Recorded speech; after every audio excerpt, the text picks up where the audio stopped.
वज़ीर-ए-आज़म शहबाज शरीफ ने कहा कि इस्लामाबाद में अमरीका और ईरान की एक और मुज़ाकराती नशिस्त कराने की कोशिश जारी है। बैनुल-अक़वामी क़यादत को पाकिस्तान पर मुकम्मल एतमाद है।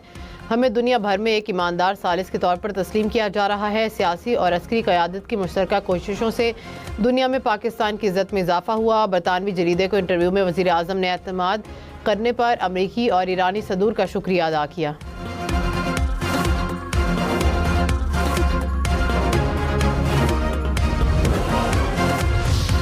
ईरान के लिए अच्छा है कि वो जल्दी कोई कदम उठा ले। ऐसा ना हुआ तो ईरान के लिए कुछ बाकी नहीं रहेगा।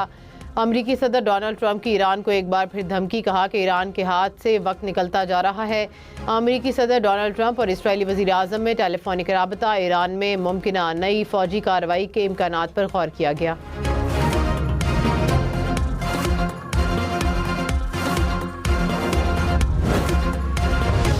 ईरान की अमरीका से बहरी नाकाबंदी फौरी ख़त्म करने का मुतालबा। मुशीर ईरानी सुप्रीम लीडर मोहसिन रज़ाई ने कहा कि अमरीकी बहरी नाकाबंदी जंगी इक़दाम है। बहरे ओमान अमरीकी अफ़वाज के लिए ख़तरनाक बन सकता है। अमरीका को अमली तौर पर साबित करना होगा कि वो काबिल एतमाद है। ईरानी मुसल्लह अफ़वाज मुकम्मल तौर पर तैयार हैं। सिफारती कोशिशें भी जारी हैं।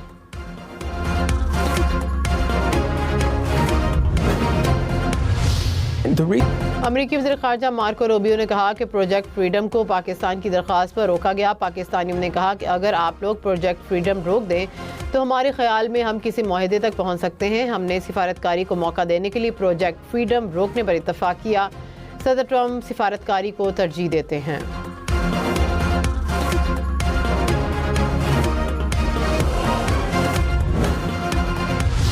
वज़ीर दाखिला मोहसिन नकवी की तेहरान में ईरानी सदर मसूद पेज़ेश्कियान से मुलाकात। ईरानी मीडिया के मुताबिक सदर पेज़ेश्कियान ने ईरान अमरीका जंगबंदी मुआहदे के लिए पाकिस्तान की सिफारती कोशिशों का एतराफ़ किया। कहा कि पाकिस्तान का सालिस का किरदार खित्ते में देर पाम इस्तेहकाम का बायस बनेगा। मोहसिन नकवी ईरानी पार्लियामेंट के स्पीकर बाकिर कालिबाफ से भी मिले।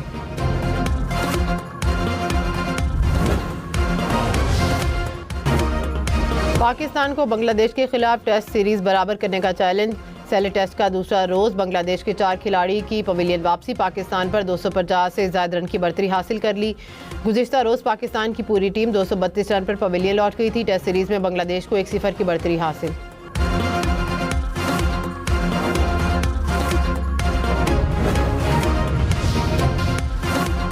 पाकिस्तान और सऊदी अरब में ज़िलहज का चांद नजर आ गया। ईद उल अज़हा 27 मई बुध को होगी। हज का रुकन आज़म वकूफ़ अरफात 26 मई को अदा किया जाएगा।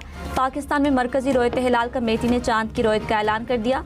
चेयरमैन मौलाना अब्दुल खबीर आज़ाद ने कहा, कराची, रावलपिंडी, पेशावर, मर्दान और दीगर इलाकों से चांद नजर आने की शहादतें मिली हैं।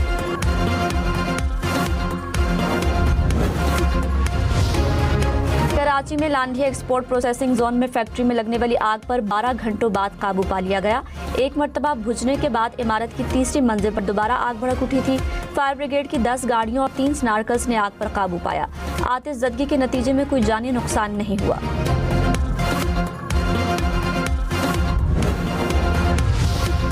कराची में सीव्यू की सड़क पर गाड़ी को टक्कर मारने वाली डबल कैबिन गाड़ी का ड्राइवर 3 रोज बाद भी गिरफ्तार न हो सका। पुलिस के मुताबिक बरामद की गई गाड़ी पर मुबैना तौर पर जाली नंबर प्लेट इस्तेमाल की गई। नंबर प्लेट बलोचिस्तान हुकूमत की थी। इब्तिदाई तफ्तीश के मुताबिक गाड़ी का मालिक बलोचिस्तान हुकूमत का मुलाजिम है। जिस गाड़ी को टक्कर मारी गई उसमें 3 अफराद सवार थे। हादसे में ड्राइवर जा बहक हुआ था।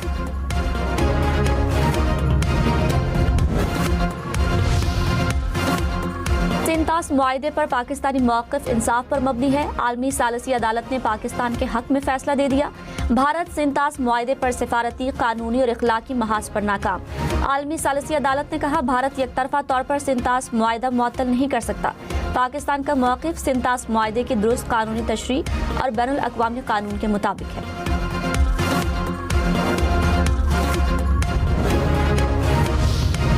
हुकूमत पाकिस्तान का सिंतास मुआहदे पर आलमी सालिसी अदालत के फैसले पर इत्मीनान का इजहार। कहा, भारत मगरबी दरियाओं पर अपनी मर्जी से पानी का जखीरा नहीं बढ़ा सकता। उसे हर डिज़ाइन की हकीकी ज़रूरत और सबूत पेश करना होंगे। सिर्फ ज़बानी यकीन दहानी काफ़ी नहीं। पाकिस्तान इस तारीखी फैसले को अगले कानूनी मराहिल में इस्तेमाल करेगा और अपने पानी के हुकूक के तहफ़्फ़ुज़ के लिए हर सिफारती और कानूनी रास्ता अपनाएगा।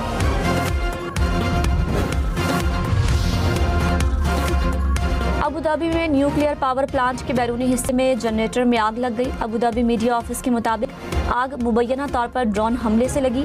अमाराती हुकाम के मुताबिक प्लांट के अतराफ ताबकारी की सतह महफूज हद में है। सिक्योरिटी और ऑपरेशंस पर कोई असर नहीं पड़ा।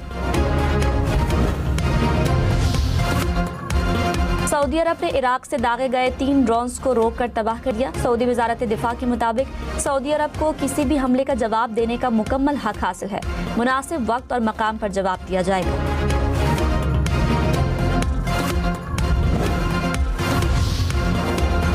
तर्जुमान ईरानी वजारत खारिजा इस्माइल बकाई ने कहा, सिफारती नाकामियों और अदम इस्तेहकाम का मलबा ईरान पर डाला जा रहा है।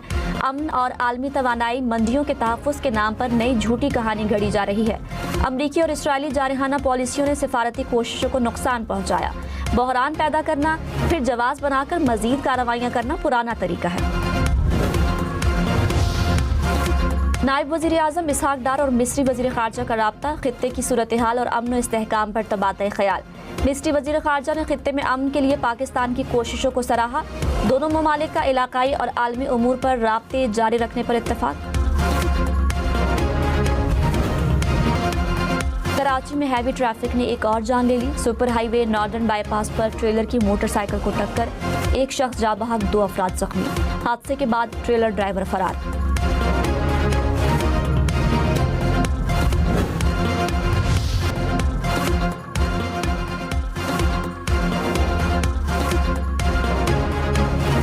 खुदकुशी की कोशिश जुर्म करार, फेडरल शरीयत कोर्ट ने खुदकुशी से मुतालिक एक्ट के खिलाफ केस का महफूज फैसला सुना दिया। 2022 के एक्ट के खिलाफ दरखास्तें मंजूर।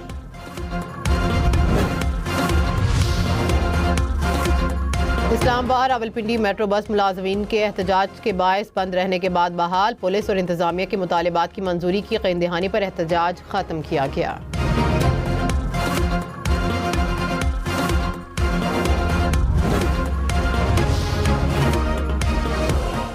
कराची, पिशावर, कोयटा समेत मुल्क के 79 हाई रिस्क अजला में इंसदाद पोलियो मुहिम का आगाज़। 1 करोड़ 90 लाख से ज़ायद बच्चों को पोलियो से बचाव के कतरे पिलाए जाएंगे।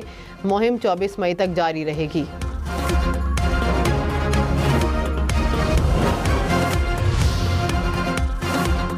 दुबई, अबू धाबी समेत मुत्तहिदा अरब अमारात में ईद उल अज़हा 27 मई को होगी। ज़िलहज का चांद नजर आ गया। ओमान, इंडोनेशिया, मलेशिया, तुर्की और ट्यूनिस में भी ईद उल अज़हा 27 मई को मनाई जाएगी। भारत और ब्रुनई में ज़िलहज का चांद नजर नहीं आया। ईद उल अज़हा 28 मई को होगी।